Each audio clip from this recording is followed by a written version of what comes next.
Hello to the great unwashed masses among you, and also to the washed among you as well. This is the Ask Historians podcast, episode number 62.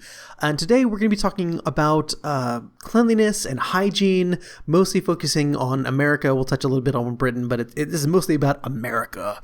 But generally, the kind of concepts that we'll be talking about are you can see if you kind of dig into Western history, you can see them being echoed throughout the changes that we'll see in making our modern world, essentially. So while today we are talking about America, you can also kind of see parallels if we had talked about the same subject in, say, Britain or France or Germany at the same time. So I guess I should tell you what the topic is. We'll be talking about cleanliness and hygiene. So what we're going to do is we're going to start off, we're talking about bathing, and then we'll talk a little about hair care and deodorant, and kind of move into also things like undergarments.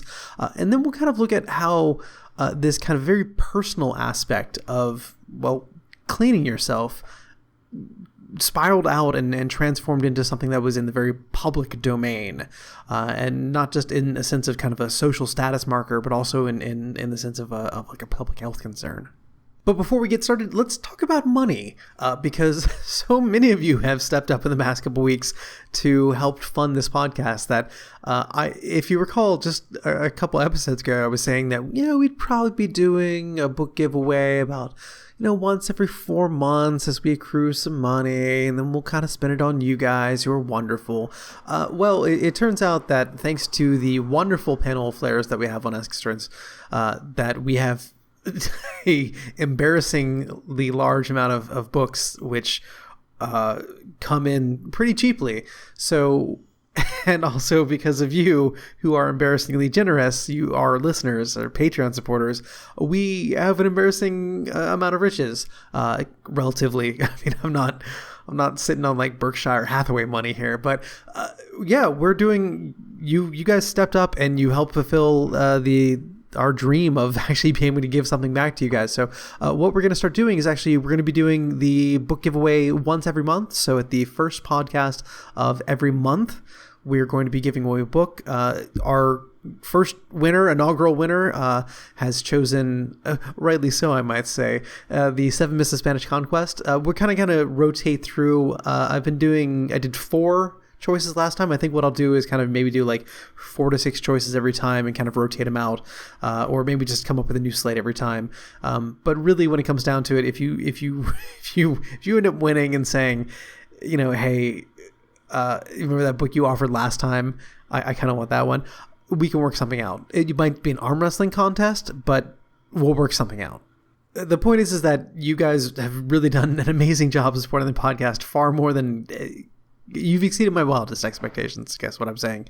So thank you, everyone who is supporting the podcast through our Patreon, which is, of course, patreon.com/AskHistorians. Go there, get in on this. A $1 gets you an entry into the raffle, $5 gets you 2 entries, $10 gets you 3 entries, and then $15.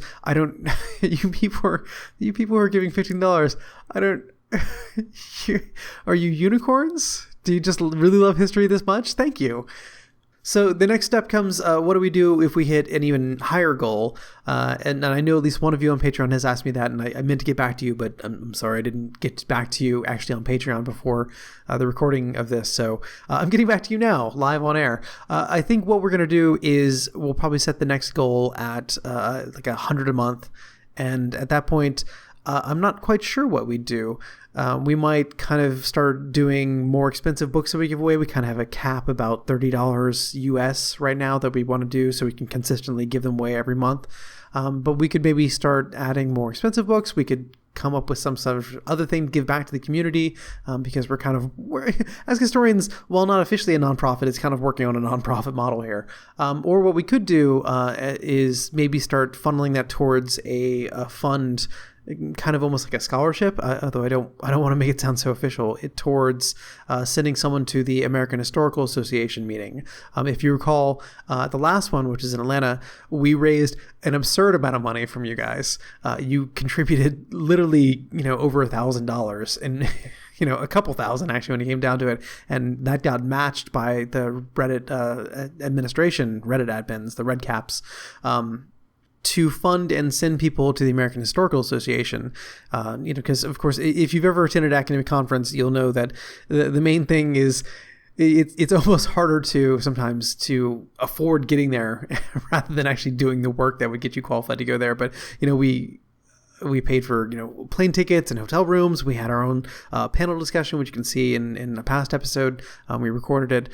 So maybe, and I guess you can tell that I'm kind of leaning towards this, is putting a small amount of money. So at the end of every year, we can kind of pick one of our members' community and say, hey, you've done a great job. You've contributed so much to Ask Historians that you've kind of earned going away to the American Historical Association meeting, which is of course the largest meeting of historians in America. And I would wager to say, since America's pretty big, maybe the world, I'll go ahead and say it's the biggest meeting of historians in the world. So if I'm wrong, I'll fight you. Again, arm wrestling contest. So go ahead and give me feedback in the discussion post for this episode to talk about your ideas, what you think we can do with this extra money that we have floating around. Until then, I've labored on long enough. This is one of our longest intros, so I'll go ahead and we'll go ahead and start the episode.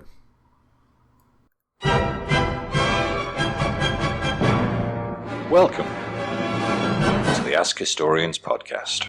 Hello and welcome to another episode of the Ask Historians podcast.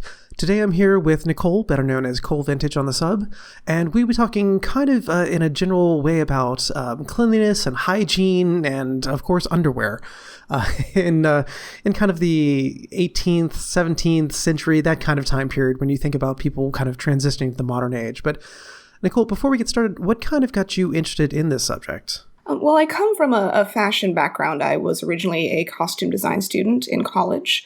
And when I finished with that, I went to work for Colonial Williamsburg and got into researching all of the clothing that was worn. And inevitably, as you research the clothing, you get more and more into the process of understanding how it was worn and how they functioned in it. So I was very fortunate to work there in different capacities for about 8 years and getting ready now to go back to graduate school at the University of Nebraska-Lincoln for costume history. I guess the first question I have for you, and you should probably know this having worked alongside many of the ruffians at Williamsburg then, why did people only bathe once a year? Well, because it's really just not convenient to fill an entire bathtub, or for that matter, bathing really defines as simply, like I said, that bathtub, submersing your entire body in water.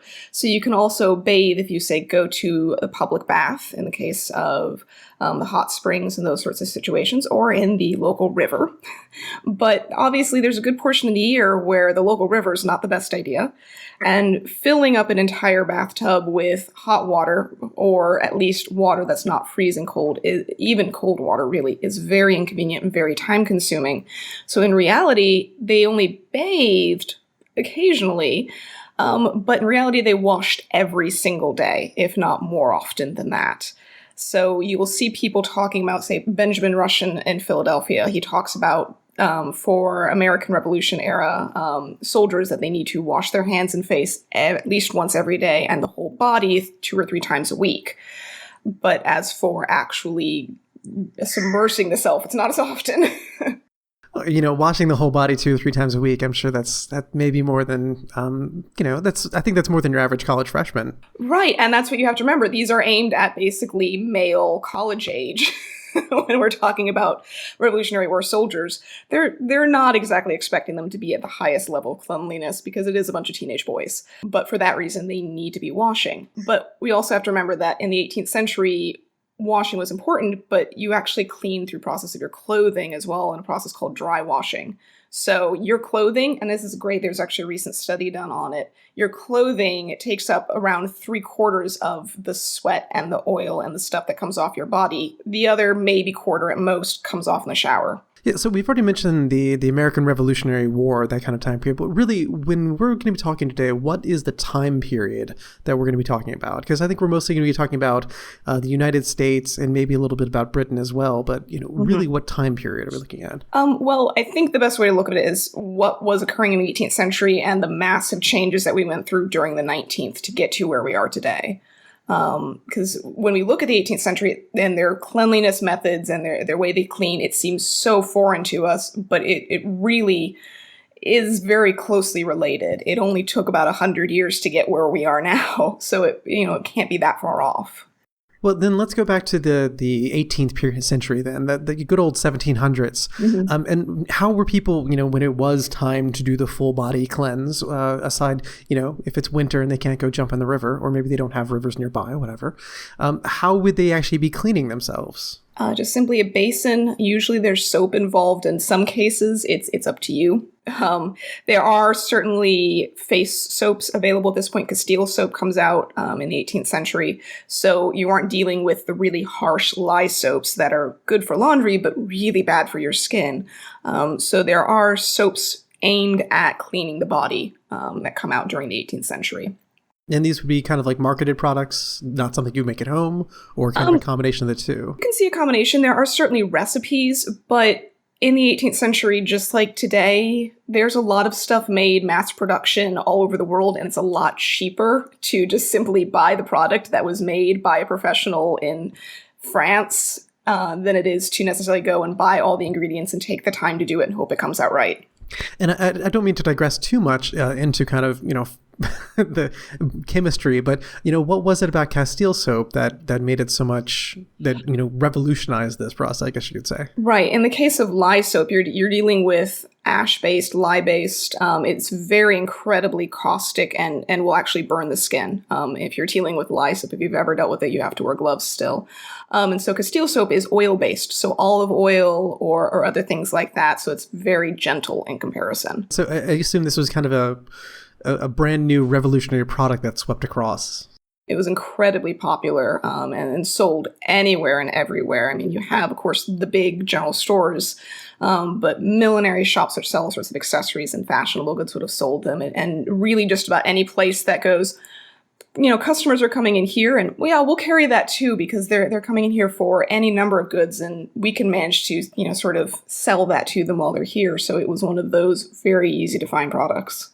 Yeah, and I definitely want to talk about a little bit about kind of marketing and the commercialization of cleanliness. But you also mentioned earlier, things like bathhouses. So I mean, presumably this would be something that you would need access to a big city for, or would you have kind of even smaller towns have their kind of like local bathhouse you could go to? You're going to see a variety just because there are obviously in cities, when we get especially into the 19th century, there's regulations requiring them to exist to a certain extent because of aiming towards cleanliness for the masses. But then you get things like where the Washingtons, George and Martha, they met at a bathhouse in the Virginia countryside and, based on a hot spring. So you're going to get localized ones based off of, obviously, topography, more so than just where there are people. Bath, England is the prime example of that. Not exactly a big city for any reason other than that's where the hot springs were and that's where everyone went. Yeah, I think bathhouses probably have a bit of at least the term itself has acquired a bit of a salacious connotation. But at the time, it sounds like, if George Washington is meeting, the future Mrs. Washington there, it sounds like this is kind of I assume it wasn't exactly co-ed in the bathing area, but more of kind of something like you would see in like a Japanese onsen, where it's just kind of you go there, you kind of hang out for the day, you get clean, and then you go home. Right. They come in all sorts of different styles. You do see some that are co-ed, but more often it is separated out bathing areas. And some are aimed more at the higher classes and leisure and taking the waters and the luxury of almost like a spa, basically. And others are built aimed specifically to just clean people. So when you see, especially the ones in the 19th century being built in major cities, London and New York, the ones that require like the 1846 Baths and Wash Houses Act that requires that there have to be at least 2/3 of the bathhouses in a city have to be affordable. So you would be paying no more than 2 pence for a towel and access to clean water. Oh, so I mean, it's like government subsidized kind of thing, or at least a government mandated that it be affordable kind of thing. Yeah, they considered it very important that everyone could have access to cleanliness. So it wasn't just the case of basically a spa day for everybody. It was sometimes just, we don't have running water anywhere else, but we have it here. Well, we are talking at this point, if we're mentioning George Washington, I think we have to mention wigs, because this is the era of everyone wearing a wig. with the powder and such like that. And I mean, was this the kind of conception that I've heard is that this was because they wouldn't wash their hair, they would just put the wig on top of it. And that's a horrible idea. That's one of the common misconceptions. And we have heard, working at Clooney Williamsburg, I heard some wonderful horror stories of what people had heard, none of which thankfully were true, including keeping rats inside of a cage in your hair. Horrible ideas. In reality, cleanliness for hair was also very important. It just wasn't shampoo and conditioner. That is very recent that we started doing that. Even, the World War II era, they were still the women were getting their hair set twice a week, and that was all they washed it. And even today, people are returning to that. But what they used instead was basically like a dry shampoo and a leave-in conditioner. So you have pomade and powder, and everyone used it. It wasn't that it wasn't effective, therefore people wore wigs. It was more that people get bald and then decide to wear a wig. They lose their hair due to aging, pregnancy, health, or other purposes like that. And so they just decide to wear a wig instead of styling their own hair, which actually was a lot rarer than we think it was. Men were more likely to wear them than women. Women usually just dealt with the pomade, which is, like I said, like leave-in conditioner. It's animal fat based, but you mix a lot of other stuff in it. I've been very fortunate when I was working at Clooney Williamsburg to work with Abby Cox, and she has been specifically studying this. That is what she's put a lot of emphasis into for her apprenticeship. And so she's not only been researching all this, but actually making the products and then using all of the people that she can find for guinea pigs. So have you experimented with 18th century hair care? I have, in great detail. I have. So we found the pomade actually smells like Christmas. It's really interesting. That's the only way we could find to describe it. It has clove oil in it, which is a natural insect repellent. And a number of other things. So it smells wonderful. And obviously your hair is oily when you first put that on, but then the powder makes up for that. And the powder gives your hair the ability to be styled and fullness. And that is basis in flour and bone meal and other things like that. It can be scented as well as tinted. So you can have purple hair if you want. But it works incredibly well. You only have to do it a couple times a month, maybe a little more often if you want to comb it through, but you comb every day. And that's mentioned in all the manuals about hair care, that you need to comb deep down to the roots every day so you don't get buildup. So they have their own methods for it. It's just not what we're used to. It's not that it's wrong. Your hair doesn't feel gross when you're doing it, I promise. But it's just very different. And it allows for them to style it in the way that they were back then. Now, with the powder, would you be shedding powder at this point, or only if you put a lot on? You do see some portraits, especially when they've got a lot of hair powder. You will actually see a few where the gentlemen have a little bit of powder on their shoulders, or a little bit of powder in the rim of the brim of the hat area. But generally, unless you're doing it to a pretty excessive level, it's not going to come off a lot. And you comb it out. You take the style down. You comb it out at the end of the day, and you get rid of the extra powder pretty easily that way. So what about something like, deodorant then? That is actually a fairly modern thing. Deodorant, you start seeing in the 1880s, and it's actually wax-based. And so it is there to plug up your pores so you stop sweating. That's kind of a brute force approach. Yeah, it's a pretty terrible idea when you think about it. What happened was they started through a pretty weird marketing system, because this sort of thing was not something you marketed. You don't talk about this sort of thing in the late 19th century, and so it was kind of offensive. There was a company that started producing what they called Odor Oh No. So Odor Oh No.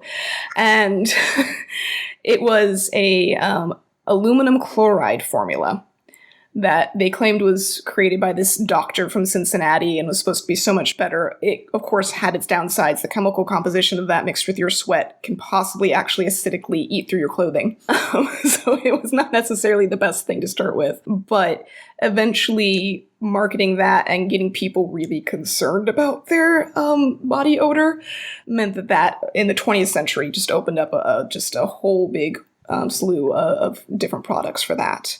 But you more rely on that clothing change using linen, which does not absorb odor very well. It stays pretty non-stink even when you are very smelly. It absorbs sweat really well. And so they more relied on that underlayer of a shirt or a shift throughout the 18th, before that. and even the 19th century when they changed to cotton, which does smell a little bit more, but it was the popular thing at the time, the fabric that they were being pushed into, everyone loved. So, and I want to move into kind of talking about, I guess, undergarments. But I just have one more question about people putting things on themselves, because of course, perfume is something that's been around for, as long as we can go back in history when it comes down to it. So, what was kind of the general use of perfumes at the time then? You'll see a lot of it. There are recipes and things like the Toilette de Flora book. And again, it's one of those things you can pick up anywhere you go. So perfume, especially waters, scented waters. So they aren't necessarily the pungentness that we think of perfumes today. Rose water or things like that, which are very lightly scented. It was a very popular thing to use on personal self, or in the case of if you know you're going somewhere really smelly. Obviously, city areas or places are always going to be unpleasant, even in modern day. So you might have a little satchel of scented things to carry with you for those cases. So this would be something a little more subtle than we associate with perfumes or colognes with today. Right. They're not covering themselves in Axe body spray. It's much more subtle than that. But let's go back to the undergarments then, because you had already mentioned that there's a shift from linen to cotton, and I guess before we get into the fabrics, I guess we should ask, what were people wearing? Right. Well, that undergarment that I mentioned, the shift or the shirt, women wear a shift. It's just like a short-sleeved, wide-necked, long shirt. Men's shirts are long too. That functions as their full underwear tucked between their legs before they put on their pants. And the shift functions as the woman's undergarment complete. There are no other underwear items with that for women in the 18th century. And that protects your clothing from you. So all that oil, sweat, dirt, grime that comes off the body every day gets trapped in the undergarment, which then gets taken off at the end of the day, or maybe even changed midday if you're working outside or it's really hot. And then it gets washed. It can be bleached and scrubbed and whatever needs to be done to it to get it back to clean. Whereas the nice gown that you have that goes over it, or the suit, doesn't really touch your skin. So it only needs to be laundered every so often, or if you spill something on it, not unlike our winter coat or a man's suit today. You only get it dry cleaned so often. Yeah, and so you had said that, men would essentially be tucking the tails of their shirt between their legs, right? Right. That sounds, I guess from a modern perspective, that sounds disgusting. Well, it's not any different. You have, for men today, you have underwear. It's just that this serves the same function, in some ways not unlike you would think of a diaper in a way, but just the linen is tucked there, and so that gets washed. There are underbreeches, but they are not what goes up against that part of the body. The shirt would still be tucked inside of them. They're there if, say, you are very sensitive to wool or the fabric of your breeches, or you want to keep your nice silk breeches clean. Thomas Jefferson, notoriously really sensitive in terms of his skin. He always had underbreeches, and he even went so far as to have the seams done on the outside of the underbreeches, so that way that didn't rub on his skin. But they were not there to serve as underwear, though they do sort of develop into that as the shirt shortens later and becomes what we think of it later. So essentially the tails of the shirt shorten up, and the kind of, we essentially get breeches become the drawers that we associate with today. Yeah, the underbreeches, right. And you said that women would not be wearing anything underneath the shift? Not at this point. You see it change in the early 19th century. That's just because when you think of the Jane Austen Regency period, the dresses are much less structured. There's a lot fewer layers, and they're a lot more see-through. And so it just became a matter of, it was easy to add that extra layer there rather than having in petticoats outside of your shift.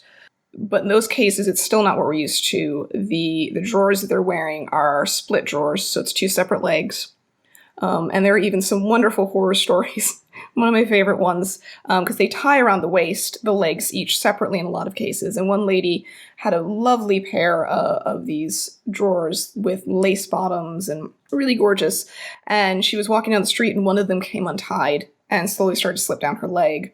And mortified by this, she just simply shook it off of her leg and kept walking, and was just horrified by this whole situation, and was even more horrified the next week when she saw her neighbor walking around with a new chemisette, which is sort of the ruffly thing that fills in the neckline of that time period, made out of her previous leg.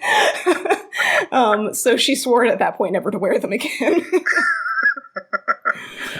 So, I mean, I hope at least part of that is anecdotal. Yeah.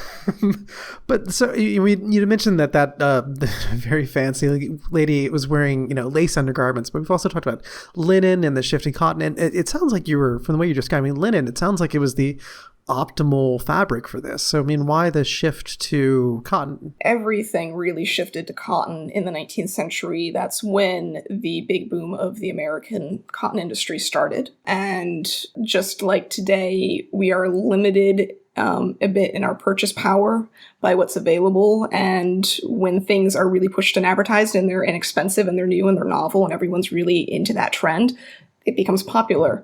So cotton, through a number of different systems, just overtook everything in terms of that. So it became just the fabric everyone wanted.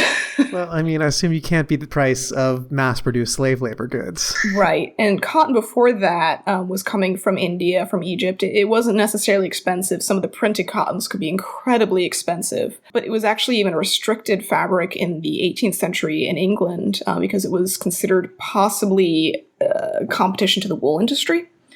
So there were restrictions on cotton being made, at least 100% cotton being made in England or even imported. So people might be wearing like wool shifts or wool undergarments. During the winter, if you live in a really cold place, we do see that. And you do see that earlier in history. Linen and wool kind of go back and forth in an argument of which is healthier, which is cleaner.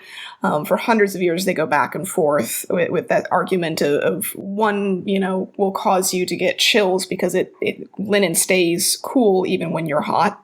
And so there was a belief for a while that it causes chills and that will get you sick. So you should wear wool because wool always keeps you warm, even in the middle of summer. So there's always an argument on that. I personally like linen the most. It's just from my personal experience on that. I think we've all sweated into a sweater before and smelled what wet wool can be. So I'll stick to my linen and the fact that it generally doesn't smell or feel too damp for that matter. Well, I think this is the first time I've had a guest on the podcast reveal her undergarment preferences. Trust me, switch to linen in the summer and you will have a whole new miracle on that. It's wonderful. So you had mentioned that these undergarments be washed pretty much every day. And I assume that this was primarily women's work. So, I mean, how much... I guess my first question would be, how much effort was put into washing these undergarments? Or, would you have like a couple pairs that you could switch between over the course of a few days?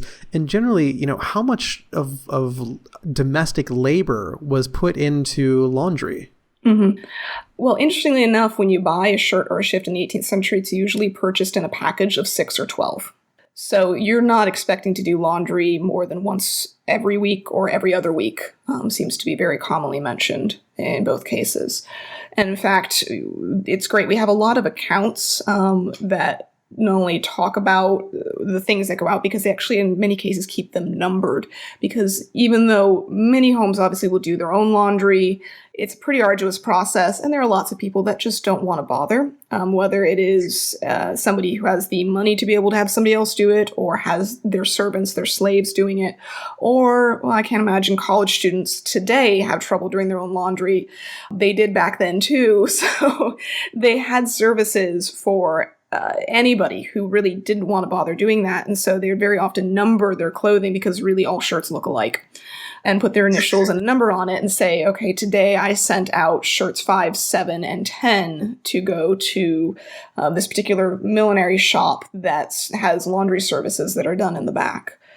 So that was something that was very easily found anywhere in any city, or even just the plantation down the street. A lot of cases, slaves would do that extra work in the evening. Once they were done with their daily work, they were very often allowed to earn their own money by doing services like laundry or providing produce at markets or things like that. Yeah, and how would this laundering be done then? Because I mean, this is long before you could toss it in the washing machine and hit perm press and walk away. So I mean, is this washboards and hard labor scrubbing? Mm-hmm, pretty much. The washboard, first patent for it is 1833, but it's likely that some sort of other format was around before that even. But it's just washing out of a basin, scrubbing Like I said, using that lye soap or even bleach products to get things white. There are bleaching fields, or you can lay it out on your bushes using in the morning, using grass or bushes. The way that they actually oxidize in the morning with the dew helps whiten your whites, interestingly enough. So there are many different methods that they use to kind of make things a little easier on them, but it is a pretty arduous process. There are people coming up with fanciful ideas for washing machines, even in the 18th century, but they're not exactly going to get you very far, very fast. Obviously, they didn't really pick up in popularity until we get to the 20th century. I imagine a steam-powered washing machine. It was just right around the corner. Yeah, a little scary to think about some of those possible systems, though. I'm sure the very first washing machines were kind of scary unto themselves. I mean, was there something equivalent to, like, chemical dry cleaning? Definitely. In fact, one of the really popular things for dry cleaning with is gin. Just to make a really simple one. It works very well. You can use vodka as well, but they didn't have that. Obviously not the aged gin, but the white gin. And there are other methods. Say if you get an oil stain in something, it will recommend using Fuller's Earth to soak up the stain. You can use baby powder today. It's the same sort of concept. So if you get, a little oil on your silk, you can easily sop that up to start with. And then they would recommend getting the Fuller's Earth out with some gin, and then you can get the gin out with some water. So these are for things that obviously you can't necessarily wash it very easily. Most things are washable, but obviously if you have a fancy trimmed gown with a lot of things on it, it's not going to come out looking the same. So spot cleaning is optimal in those cases. So you have dry cleaning options. It just means anything, not water, basically. And so you had mentioned that, they recommend this, they recommend that. I mean, who is the they? So, I mean, what is the popular media of washing and laundering at this point? Cookbooks actually all contain, for the most part, some sort of recipe section in the back for laundressing or for body care items, things like that. So basically all the things we're talking about very often were available in the back of cookbooks, or you'll also see books specifically aimed at caring for the body or caring for the person in the 19th century particularly. They'll start coming out with those cleanliness and lifestyle things like the Mrs. Beaton and things like that. I mean, with these, it sounds like this is, very much aimed at kind of what we call essentially the creation, the growing middle class at this point, but, in the upper class as well. I mean, is this where we start to see, I mean, clearly there were class distinctions before this, but do we really see kind of a cleanliness gap between the rich and the poor? It becomes a massively important thing in the 19th century. You obviously see it to some extent in the 18th century, mostly when we're talking about large city. But the thing is, in the 19th century, more and more people are moving to the city, and the cities are becoming more crowded, more dirty, the use of coal, and we don't have proper ventilation.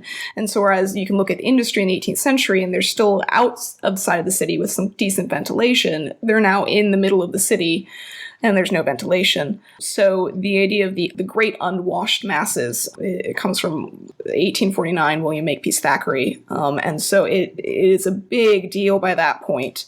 How do we deal with all of these poor people and their filthiness, which we can also point at by this point and start going, that's where the diseases are coming from. That's where whenever we get, a sudden problem in the middle of summer where everyone's getting sick, it's always originated with these unwashed people. So we need to fix this problem or it'll be a problem for everybody. And we're still talking about a time when miasma theory was, yes. We don't really have a concept of germs quite yet. Mm-hmm. Yeah, and by the time that we do, it is already pretty well undergoing. But once we start figuring out that it's not just an overall idea of cleanliness means that, everything is a little bit healthier, but we can directly look at it. I'm looking at Florence Nightingale in the mid-19th century and pushing for doctors to wash their hands between patients, and how much of a difference that makes. They could argue for it, but it wasn't until we were dealing with military things. The Mexican-American War, 1846-48, 6 people died for disease for every 1 person that died in battle. And around that time, they started pushing for better cleanliness in medical fields. And by the time we get to the Civil War, the Union Army, only 3 people died for disease for every 2 that died in battle, which is just massively different in terms of the scale there. So that was something that was not just on the battlefield, but got brought home. Yeah, and you had mentioned Florence Nightingale, and this is just dipping in kind of my own one of my own areas of interest. But I think people tend to underestimate just how much of an effect she had, particularly in the field of things like hospital design. So if you go to like any hospital, you'll find that usually the wings are arranged so you get as much sunlight and exposure to air as possible. And that's part of her precepts as a saying, like, look, if you want to have a healthy environment, you need to have sunlight and airflow. Right. And we could even point to specifically the United States Sanitary Commission in 1861 was created, and they very much stated this, that it was created in a large part due to her. So as a country, the guiding system of, okay, here's how we're going to keep things clean really originated with her. So it was a very big deal in how we go forward from that point and how we make cleanliness available and important and taught to everyone. Yeah, and I want to loop back around to kind of the public health idea in a second, but to go back to this idea of these class distinctions. So, it sounds like this idea of this unwashed masses of soot-covered chimney sweeps, like Mary Poppins, but with more tuberculosis. Mm-hmm. Yeah, it sounds like that's kind of a result of, urbanization, industrialization, and at the same point, you see this kind of growing middle class that needs a way to, I guess, distinctify themselves from that lower class. Yeah, they were striving to be better than they were. They were striving to be closer to the upper class, and cleanliness was a big, big part of that. Not only in appearance and offensiveness to others, but in terms of that health. So making sure that the house was clean, the person was clean. Cleanliness is next to godliness. 1791 is when that really explodes, and we see that concept throughout the 19th century, that with a clean body comes a clean soul and a clean person and clean morals. And that was something of the utmost importance to the middle class and how they really define themselves from that great unwashed mass of heathens in a way.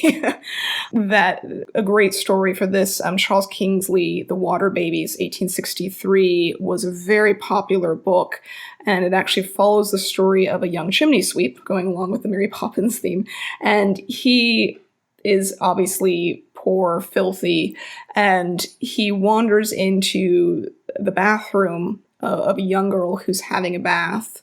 And he sees her there and is just marveling at how clean and nice this place is. And he sees himself in the mirror and he sees how filthy he is. And it literally drives him insane. Like the idea that he is that filthy and he doesn't belong here and he shouldn't exist almost. And so he falls into this fit. He actually ends up dying from it. And is reborn as a water baby, which is a sort of insect thing. And basically spends this second life trying to convince the other water babies who have also been reborn of good moralities and importance of water and how it washes away your sins in a way. And I mean, this is also the growth of advertisement as well, or at least what we would consider kind of modern advertisements. So, I mean, because we had talked about cookbooks, selling these kind of recipes for doing laundry. But I mean, in a previous conversation, I've talked a little about, early fashion magazines in Europe, I guess you could say. But I mean, what kind of, I guess, what is the popular media that is pushing these ideas, and what kind of ideas and images are they selling? Well, they actually start in a really intelligent place. They start it in school. So they're aiming it at kids before they even grow up. It's a problem that they're trying to address with the immigrants coming in. And they figure one of the easiest ways to get to the immigrants is the kids that obviously are speaking the more local language, get them used to it, and they'll take it home. And so they have all these books that are pretty simple, straightforward ideas of this little girl is really filthy, and so her mom doesn't like to kiss her because she's so dirty. And so, this little boy isn't popular at school because he smells so bad. No one wants to be his friend. And so it starts at a very early age getting this idea of clean is important, and that really opens up by the time we get to the late 19th century, and advertisements as we know them are just everywhere, in magazines and catalogs and other products like that, where you start seeing advertisements for those products. And like I said, it sort of teeters on inappropriate in some cases to begin with, because they don't want to see advertisements for, you have body odor, therefore you need this. You have bad breath, so you need this. That was a massive thing. Listerine was actually originally created more as an antiseptic for your wounds, but it wasn't selling well. And so they discovered bad breath was something people could be really concerned with when they advertised for it. And so they remarketed it and rebranded it as a way to get rid of halitosis. Infected wounds, not a problem. Bad breath, a big problem. Yeah. So they found very quickly that people were already concerned with their cleanliness, and people were already concerned that they were going to cause offense to others. So the moment someone said, "Ooh, if you buy this product, it solves your problems, you'll be popular," there's the "always a bridesmaid, never a bride." That was also used by Listerine. You have bad breath, that's why no one likes you. And so it opened up a very, very easy channel to advertise in the early 20th century to get the multitude of products sold to the people. Now, I mean, you had mentioned that this was going in kind of through the schools, so I assume that the part of, going, because at this point we have, we have the growth of compulsory, mandatory, universal education. So everyone's going into schools. Mm-hmm. And I'm sure any conspiracy theorist out there will tell you how this was, from brainwashing. But we can put that aside for now. But it sounds like this was also part of public health campaigns that we had talked about earlier, that recognizing that there is this link between hygiene and health. Right. So it's considered something that is essential for the country as a whole, not just the sense of, that was that thing that they wanted to prevent, the separation of the classes, in the sense of you have this lower class. And even today we have blue collar versus white collar. We define what sort of job you do by how dirty you get. But it was something that was for the greater good of the community, that it prevented disease. It helped to bring in people who were immigrants into the way of life of America, or of England. Both cases, America's just the really easy example for immigration. It was, this is the American way, and you need to join us in this, and sort of conforming that group to the methods that, the standards that we hold ourselves to. Yeah, and do we see, public campaigns for things like delousing campaigns, mm-hmm. or things like sanitation and plumbing? Oh, massively. Even certain inventions you can point to. The shower was actually invented specifically because they were trying to come up with a faster, easier, cheaper way to wash poor people.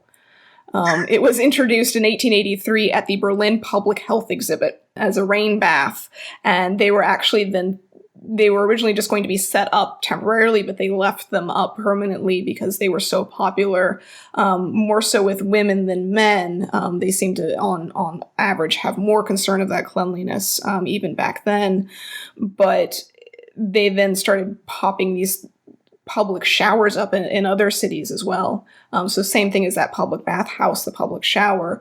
Also all the laws and regulations about when buildings are first put up, they have to have, it started out, running water on one floor, and then it became every floor, and then it became every single apartment.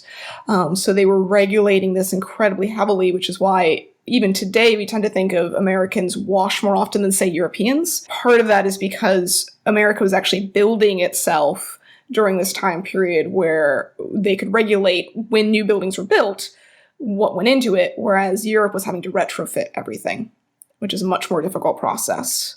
And it sounds like this is taking something that was kind of a public act. You send your clothes out to get washed by someone else. You go to a public bathhouse. It's this very kind of, you share running water with everyone else on your, on the floor of your tenement. It sounds like this is moving hygiene really from, or at least moving cleanliness from the public to the private sphere, and moving hygiene from the private to public in a way.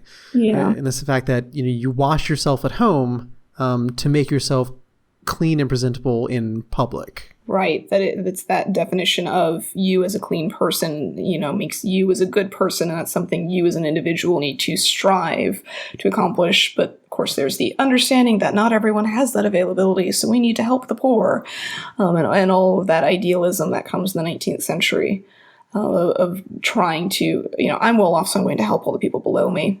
But it is very much that personal, and a lot of that comes from the idea that, like I said, we are moving into cities. So if you were kind of smelly on the farm and the countryside, it really didn't matter that much. No one was going to be that close to you. But now we're all intensely personal and close, crammed into these small spaces. And it really matters when you've got hundreds of people crammed into a small train car or building, tightly fit buildings. It really becomes important that individual level of cleanliness. So, I mean, is there kind of a few years or a decade or a kind of a general time period where we can point to and say, this is where we could go, if people ask the question, if I were to go back in time, how far back would I have to go before I start to think that these people's hygiene is weird? It'll start really becoming familiar by the time we get to the 1930s. They start synthesizing chemical-based washing, so you start seeing a separation between dish soap, body soap, and laundry soap that we're going to be more familiar with. Even though it won't be exactly what we're used to, it'll be pretty close. And even by the time we get to that 1930s to 1950s range, most people have the availability of heated running water in their individual private homes. Most people are going to have the products around, even though there'll be different names and in slightly different forms. You might have soap flakes for your laundry rather than liquid.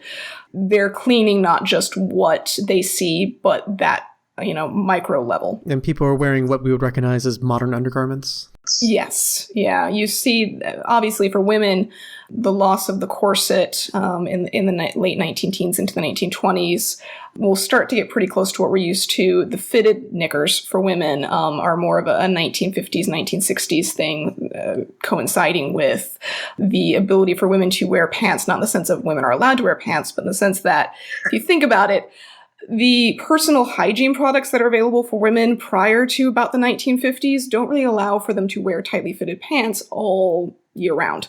It's limiting factors like that, and that when we start getting Kotex and those brands that really explode in the early 20th century and the products that they come out with throughout that portion that allow women to have different styles of underwear than what we could before, and to wear pants and to do those different things.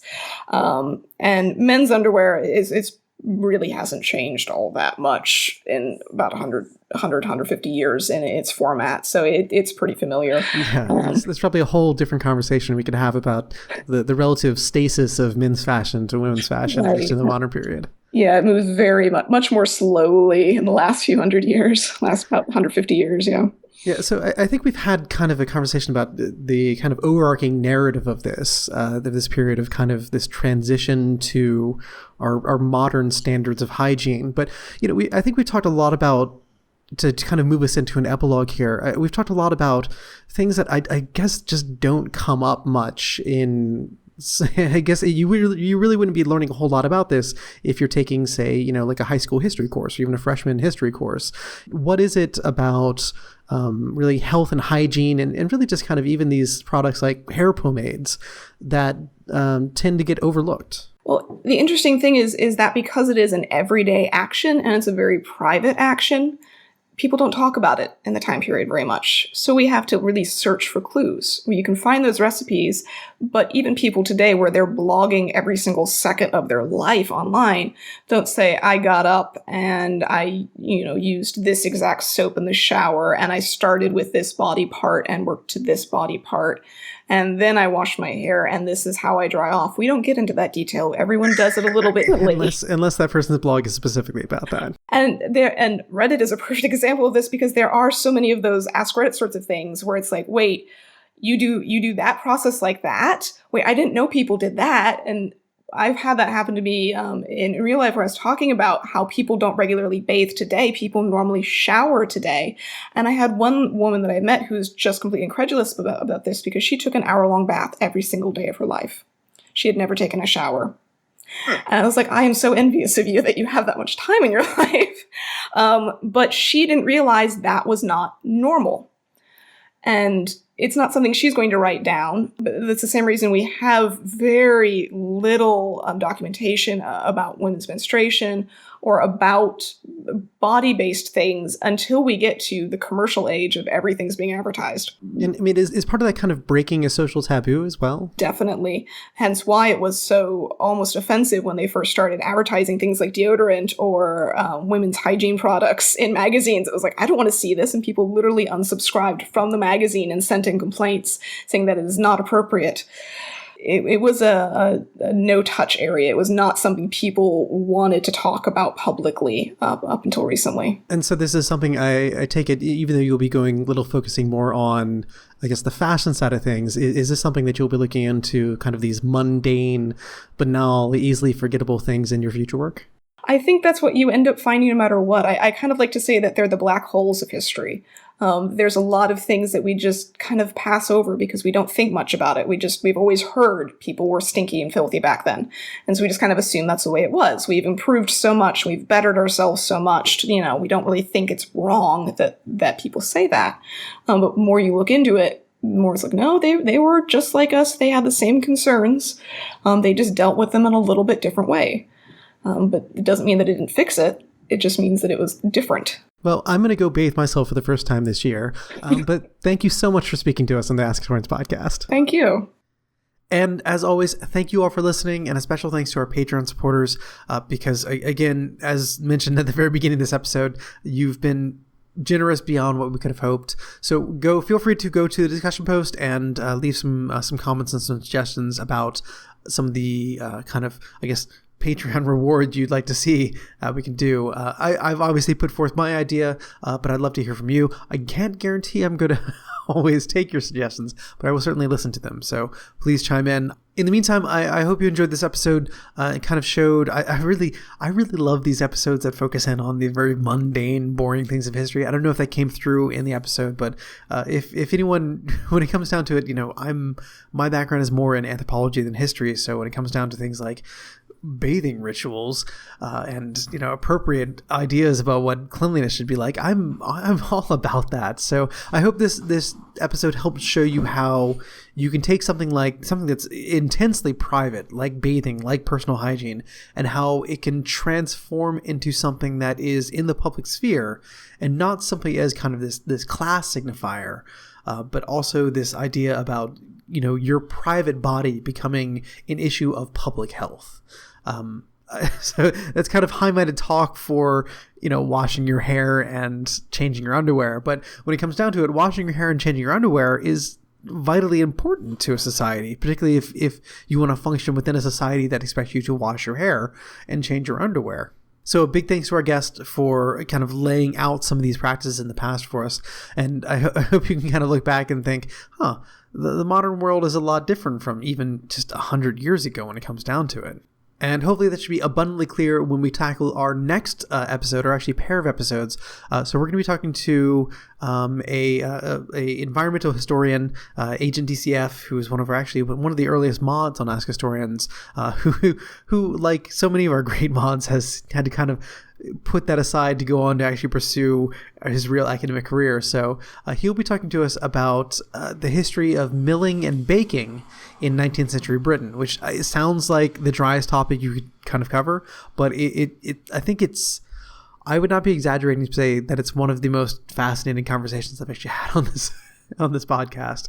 It's amazing how kind of in-depth and how widespread this topic can be, and the fact that it's something so simple. It's bread, it's grain, it's wheat, but talking about it sheds light on so many on everything when it comes down to it. It's something that connects to almost every aspect of society. So I hope you'll come and join us for those two episodes. They're going to be fantastic. In the meantime, please feel free to rate and review us on iTunes.